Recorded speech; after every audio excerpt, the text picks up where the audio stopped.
Welcome. In this lecture, which has multiple sessions, we'll explore multi-layer neural networks. The main concepts for this lecture are that a hidden layer is a linear array of neurons. The hidden layer outputs are the next layer's input. Steepest descent is commonly used to solve the problem, and this is a form of machine learning by optimization. The sample problem that we can think about is how can we write a descent method for a multi-layer neural network using linear algebra. Let's recall a neuron. So we'll go from top to bottom because we use data as one forms. Some authors will go one side or the other. So we can imagine that our data start here and then they go as they're multiplied by weights. This is summed. It produces a linear response, and then there's an activation function that will then produce the score for that data one form.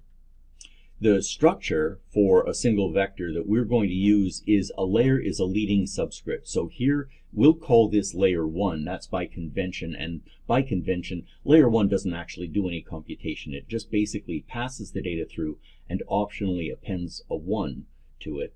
Layer 2 is, in our case, always going to have the same activation function, and then that will go, in our case, to a single layer 3 neuron that will be the output of our simple neural network.